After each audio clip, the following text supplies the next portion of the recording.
Ngày nay, chuyện mở điện thoại ra xem bản đồ, gọi xe, theo dõi chuyến bay hay biết chính xác tàu cá đang ở đâu ngoài biển đã trở thành một chuyện bình thường như cơm bữa. Nhờ có định vị toàn cầu, chúng ta có thể đi đến hang cùng ngõ hẻm. Nhưng nếu quay ngược lại chỉ hơn 70 năm trước thì con người hoàn toàn mù mờ về vị trí của chính mình trên trái đất. Và điều thú vị là hệ thống định vị toàn cầu không sinh ra vì du lịch, không sinh ra để giúp bạn di chuyển mà sinh ra vì chiến tranh. Chúng ta hay gọi định vị là định vị GPS, nhưng GPS chỉ là một phần của câu chuyện lớn hơn rất nhiều. Hệ thống định vị toàn cầu đã được tạo ra như thế nào? Mọi thứ bắt đầu từ Sputnik 1. Sputnik 1 nghe quen không?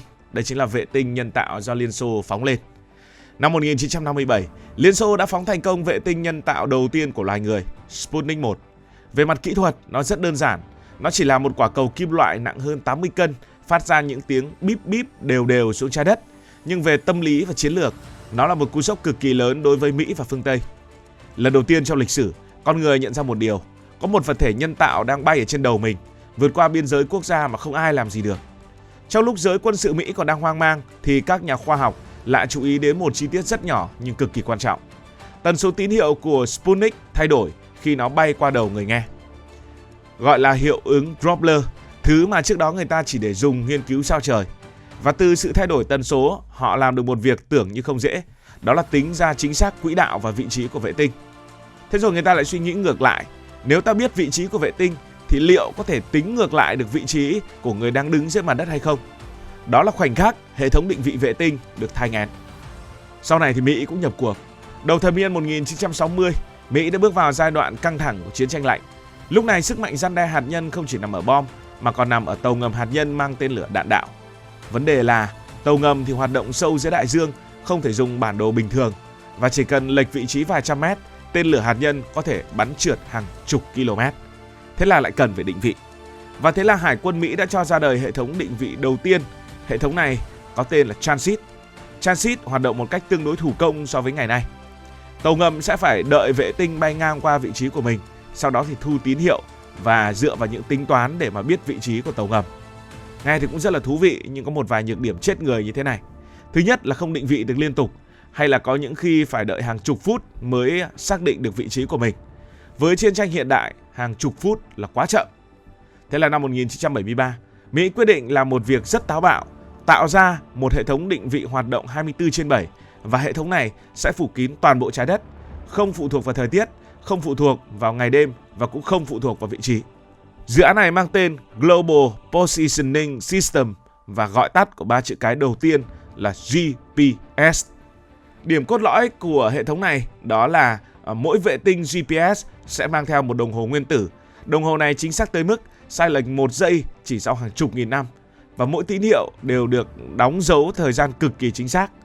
Nguyên lý rất đơn giản đến mức ngạc nhiên. Vệ tinh sẽ phát tín hiệu, sẽ có máy thu nhận tín hiệu, đo thời gian tín hiệu bay tới và từ thời gian đó với vận tốc thì sẽ tính được khoảng cách và sẽ suy ra được vị trí của bạn. Và chỉ cần 4 vệ tinh thì máy thu có thể xác định được vị trí, xác định được độ cao và hiệu chỉnh sai số của đồng hồ. Ban đầu thì cái hệ thống định vị này, hệ thống GPS chỉ dành cho quân đội Mỹ. Người dân bình thường nếu dùng thì bị cố tình làm sai lệch tín hiệu. Thế là dùng cũng vô dụng. Mãi tới năm 2000, Mỹ mới chính thức mở hệ thống GPS chính xác cho toàn thế giới. Và đó cũng là lúc bản đồ số, rồi là hàng không dân dụng, rồi là smartphone bùng nổ như pháo hoa. Nhưng tất nhiên, GPS cũng có một vấn đề nhạy cảm, đó là nó do quân đội Mỹ kiểm soát. Mà quân đội Mỹ kiểm soát thì những nước khác họ lại cảm thấy không được vui cho lắm, không được tin cho lắm. Trong cái thế giới đầy nhạy cảm này, không một quốc gia lớn nào chấp nhận điều đó. Thế là lần lượt những cường quốc cũng bắt đầu xây dựng hệ thống định vị của riêng mình. Nga có hệ thống định vị được gọi là GLONASS. Liên minh châu Âu phát triển hệ thống định vị được gọi là Galileo.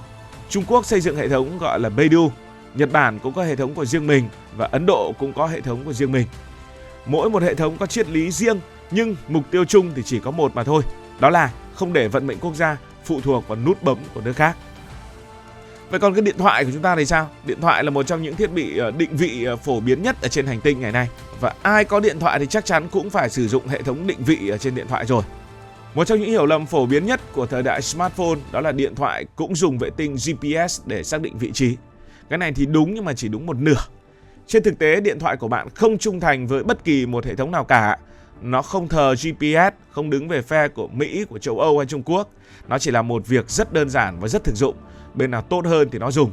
Cái con chip định vị trong điện thoại hiện đại là một cái loại gọi là đa hệ thống. Nó đồng thời có thể nhận tín hiệu từ GPS, từ hệ thống của Nga, của Trung Quốc, của châu Âu, vân vân và vân vân. Không cần chọn trước, không cần hỏi ý kiến người dùng. Tất cả đều diễn ra âm thầm trong vài phần nghìn giây. Nhưng mà định vị vệ tinh như vậy thì cũng có một số vấn đề. Bởi vì là cái điện thoại thì nó có thể xuất hiện ở nhà cao tầng, nó có thể xuất hiện ở những cái con ngõ rất là sâu, rồi có kính phản xạ, có núi đá, có rừng rậm. Tất cả đều làm tín hiệu của vệ tinh lúc thì bị yếu đi, lúc thì bị phản xạ, lúc thì bị lệch thời gian. Đó là lý do vì sao giữa cánh đồng bạn mở bản đồ là bắt được vị trí gần như ngay lập tức. Nhưng bước vào trung tâm thành phố, đứng giữa một khu rừng bê tông thì bản đồ sẽ xoay loạn xạ, mũi tên chỉ hướng quay như trong chóng. Và thế là với những thiết bị như điện thoại sẽ cần thêm một hệ thống định vị nữa để giúp ích cho nó. Đó là những cái trạm phát sóng, chúng ta vẫn gọi là trạm BTS. Và cách này thì cũng rất đơn giản, không hề phức tạp như nhiều người nghĩ. Mỗi trạm BTS được hiểu như một cột sóng phủ ở một khu vực nhất định. Điện thoại của bạn chỉ cần bật sóng là luôn kết nối với trạm BTS gần nhất để nghe gọi và vào mạng. Ngay từ lúc đó, hệ thống đã có thể đoán được bạn đang ở đâu, ít nhất là trong phạm vi khu vực mà trạm BTS ấy phủ sóng. Khi điện thoại chỉ bắt được một trạm BTS thì vị trí xác định còn khá thô sơ, thường chỉ biết bạn đang quanh quẩn đâu đó trong bán kính vài trăm mét cho đến vài km. Nhưng trong môi trường đô thị, điện thoại thường bắt được nhiều trạm BTS cùng một lúc. Lúc này thì hệ thống mới so sánh trạm nào mạnh hơn, trạm nào yếu hơn để khoanh vùng vị trí hẹp lại và chính xác hơn rất nhiều. Cách làm này giống như bạn đang đứng giữa nhiều cái loa nào nghe to nhất thì bạn đang đứng gần cái loa đó nhất. Chính vì vậy, khi bạn vừa mở bản đồ lên ở trong nhà, trong chung cư hay trong những con ngõ sâu, chấm xanh thường hiện ra rất nhanh, dù định vị vệ tinh thì chưa kịp bắt. Đó là vì điện thoại đang dùng những trạm phát sóng để định vị tạm thời.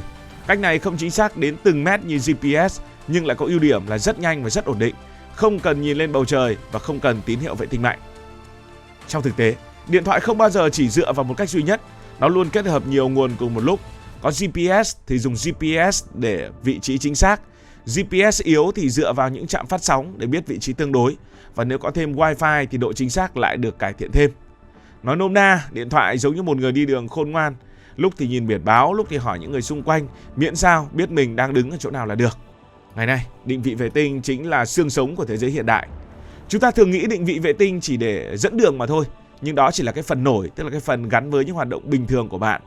Còn thực tế thì định vị vệ tinh đã can thiệp vào rất nhiều thứ trong cuộc sống.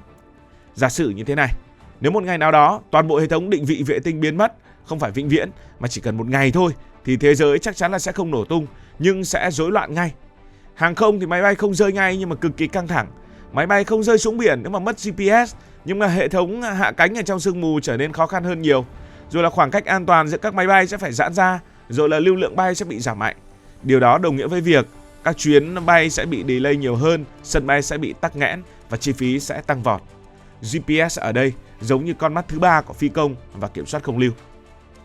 Hay như tàu biển chẳng hạn, ngoài khơi xa, không có cột mốc, không có nhà cửa, không có điểm tựa, tàu biển hiện đại dựa rất nhiều vào hệ thống định vị vệ tinh để tránh luồng cạn, tránh va chạm, đi đúng tuyến đường, tiết kiệm nhiên liệu. Nếu mà mất định vị thì tàu sẽ không đi lạc ngay, nhưng chắc chắn sẽ phải chạy chậm hơn, khoảng cách an toàn sẽ phải tăng lên giữa tàu nọ và tàu kia, và nguy cơ tai nạn thì cũng cao hơn. Biển cả ngay lập tức sẽ trở nên đáng sợ hơn, dù sóng gió thì không hề thay đổi. Hay như hệ thống vận chuyển, ngay đơn giản như ship một cái đồ gì cho bạn chẳng hạn, thì nhờ định vị mà chúng ta biết chính xác nơi mọi thứ đang ở đâu và lúc nào, xe tải, container, kho bãi, cảng biển, sân bay, tất cả đều phụ thuộc vào định vị và thời gian chính xác. Ngay cả bắt Grab vậy thôi, mà không có định vị thì cũng không biết ông Grab ông ấy đến đâu rồi để mà mình di chuyển. Mất định vị vệ tinh thì theo dõi hàng hóa rối loạn, lịch trình giao hàng chắc chắn là sẽ vỡ trận và chuỗi cung ứng toàn cầu sẽ đứt gãy. Chỉ cần vài tiếng thôi, hiệu ứng domino đã lan ra toàn bộ nền kinh tế. Nhiều nghiên cứu ước tính rằng chỉ cần hệ thống định vị vệ tinh ngừng hoạt động khoảng một ngày thì thiệt hại kinh tế toàn cầu có thể lên đến hàng trăm tỷ đô la Mỹ. Không phải vì thế giới không tìm được đường mà vì mọi thứ sẽ phải chậm lại, mọi hệ thống phải chạy ở chế độ an toàn và hiệu suất sẽ bị tụt dốc.